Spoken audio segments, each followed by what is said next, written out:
Good morning friend, welcome. आप लोग कैसे हैं? आई होप आप लोग तो मस्त होंगे, स्वस्थ होंगे और मैं भी मस्त हूँ।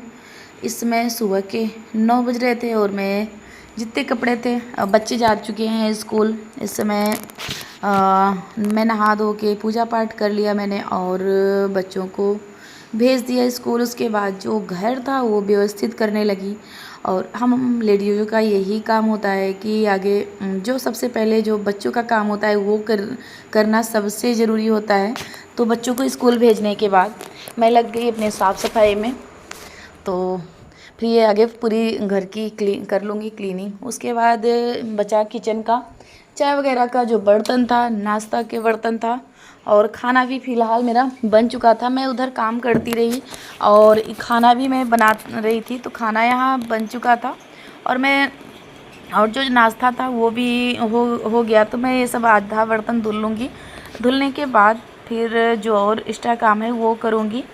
तो बहुत दिन बाद ही मैं ब्लॉग वो कर रही हूँ, क्योंकि आगे शादी में गई। शादी के बाद फिर मन ही नहीं कर रहा था कि ब्लॉग करूँ। कुछ घर में भी ऐसी घटना हुई, उसके उसके में भी थोड़ा सा मन जैसे होता है ना कि बिल्कुल भी मन नहीं कर रहा था। अब तो थोड़ा थोड़ा कभी कभी शूट ये करने लगी।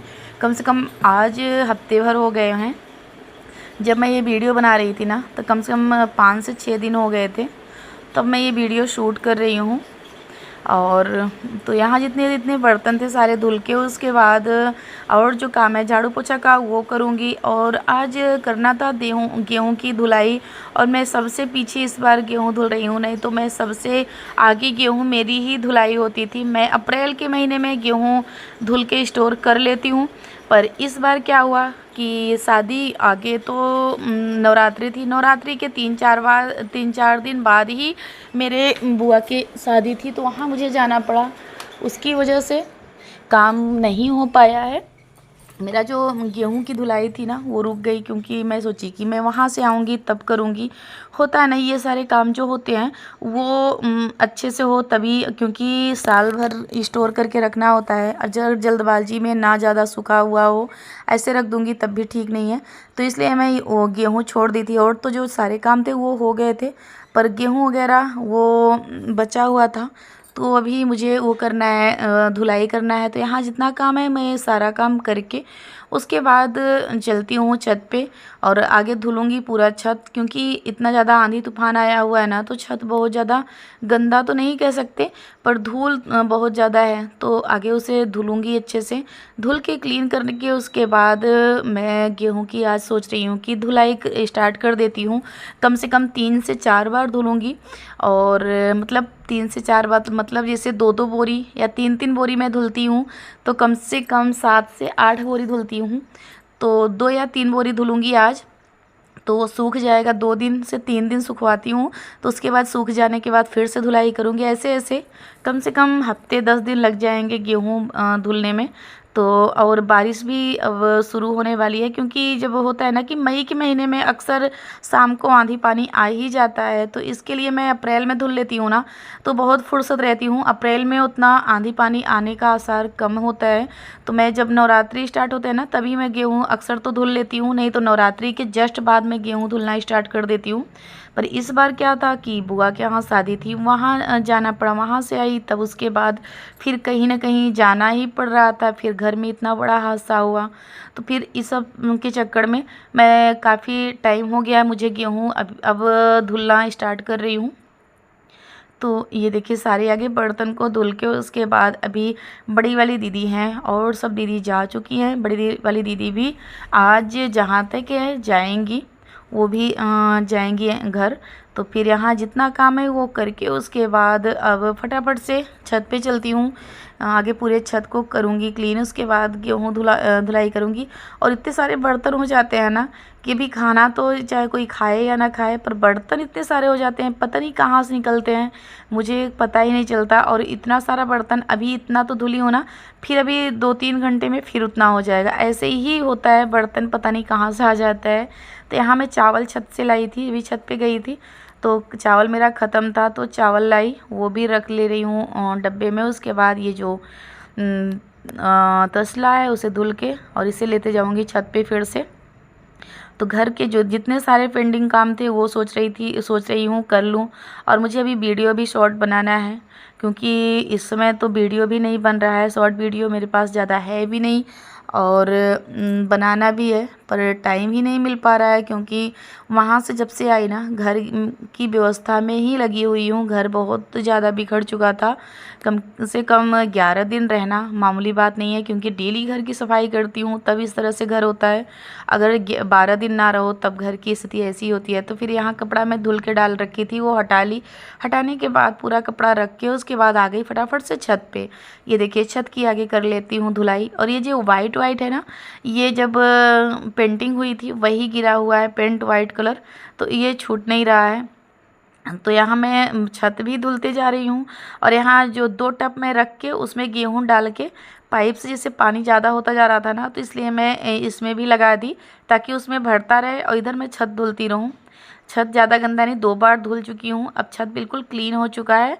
और यहाँ अच्छे तरीके से धुल के उसके बाद यहाँ गेहूँ 2 टब में भर के और इसमें पानी लगा दी हूँ, तब तक पानी भरता रहेगा, इधर मैं छत जितना क्लीन करना है। और इस एक दिन पहले ना शाम को मैं पूरी अच्छी तरह से झाड़ू लगा के वो सारे छत मैंने अच्छे से धुला था। ये तो मैं आज गेहूँ डालना है तो फिर से धुल रही हूँ, और नहीं तो मैं झाड़ू लगा के अच्छे से पूरा छत को धुला था। वो दोनों छत है वो भी धुली थी, तो इसलिए गंदगी नहीं है। बस ये छत जिस पे गेहूँ आज डालना है आज फिर से धुलाई कर दे रही हूँ, क्योंकि रात भर में कितना है धूल तो उड़ता ही उड़ता है, इसलिए। तो यहाँ धुल के उसके बाद अब फटाफट से लग जाऊंगी गेहूँ धुलाई। एक बोरी मैंने दोनों टब में डाल दिया है और एक बोरी यहाँ रख दी हूँ। अब ये दोनों धुल के उसके बाद फिर से डालूंगी। गेहूँ धुलाई में ज़्यादा टाइम तो नहीं लगता, बट सबसे ज़्यादा टाइम यही लगता है कि साफ़ सुथरा हो, छत अच्छे से हो। तो ये देखिए जितना पानी है वो अच्छे से निकाल के उसके बाद अब धुलाई कर दूंगी गेहूँ की। ये जो होता है ना, ये साल भर स्टोर करके रखना होता है। मैं इतना धुलती हूँ कि पूरा मार्च तक मेरा गेहूँ हो जाए, मैं इस तरह से धुलती हूँ। तो यहाँ ये देखिए वो वाला गेहूँ धुल के और तो मैंने डाल दिया था। ये मेरी बड़ी वाली दीदी भी आ गई, तो मैं यहाँ एक बोरी धुल चुकी और ये दूसरा बोरी धुल रही थी। तो बड़ी वाली दीदी आ गई यहाँ, बोली धुल दूँ। पर होता है ना, ये जो दीदी है ना ये काफ़ी सबसे बड़ी हैं, मतलब भाई बहन, और जैसे मेरे 5 ननद हैं और 3 मतलब देवर जेठ में जैसे 3 भाई ये लोग हैं, तो सबसे बड़ी ये वाली दीदी हैं। तो इनको थोड़ा सा ना कोई काम अगर और कहती हैं कि बैठना नहीं अच्छा लगता है, बैठे रहो तो जैसे ऊब छूटता है, पर जिसे इनसे काम करवाना मुझे जैसे शर्म आती है, क्योंकि बहुत बड़ी हैं हम लोगों से, तो बहुत बड़ी हैं। हम लोग बिल्कुल जैसे सास ससुर की तरह, ये कल वाले भी वीडियो में बता चुकी हूँ कि इनको हमेशा सास ससुर वाला दर्जा हम लोग देते हैं ना, जीजा और दीदी जी को, तो फिर वही लगता है। तो इनसे थोड़ा सा काम करवाने में थोड़ा सा जैसे ऊपर जो कहती है कि नहीं मुझे बैठे बैठे बिल्कुल बोर हो जाते हैं, यहाँ बैठो वहाँ बैठो, खाना नहीं पचता है। पर बोली कि मैं बैठे बैठे क्या करना, दो मैं ऐसे करती रहूँ मैं भी। तो बोली कि ऐसे क्या हुआ, मैं भी करती रहूँगी। तो करने दिन में थोड़ा सा ये लगता है ना, काफ़ी बड़ी हैं और एज भी हो गई और फिर बीमार भी इस समय। तो जैसा कि मैं पहले भी बता चुकी हूँ, इनके साथ बहुत ही गलत हुआ, बहुत ज़्यादा ही दुखी है। तो फिर उसकी वजह से ना, और बीपी की मरीज़ भी हैं, तो फिर इससे ये होता है कि दीदी बैठ ही रहे, हमारे यहाँ आ जाए, इतना ही मुझे बहुत खुशी मिलती है कि हमारी दीदी हमारे यहाँ आ जाएं और घर पे बैठी ही रहे ना, तो बहुत होती है दीदी के आने से।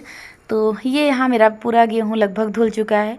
2 बोरी गेहूँ बहुत टाइम नहीं लगता धुलने में। तो ये और मेरी ये गलती हुई इस बार कि मैं ये गेहूँ जो आगे एक बार ना पंखे से वो कर दो ना तो साफ़ हो जाता है, मैंने गेहूँ साफ़ नहीं किया, वैसे ही धुलने लगी। तो क्योंकि मेरे वो जो जितने पंखे थे, मेरे पास 3-4 पंखे, वो पूरे गैरेज में जा चुके थे। तो और फिर उसके बाद मुझे जाना था बुआ के यहाँ, तो साथ जब गेहूँ आया ना मैं छत पे चढ़ा के चली गई थी। तो गेहूँ को साफ़ नहीं किया, ऐसे ही धुल रही हूँ ना, तो थोड़ा सा जो गंदगी थी वो ज़्यादा थी, इसलिए मैं 2-2 3-3 बार इसे अच्छे से धुलती थी। फिर उसके बाद यहीं अपने ब्लॉग का करती हूँ। अगर पसंद आया लाइक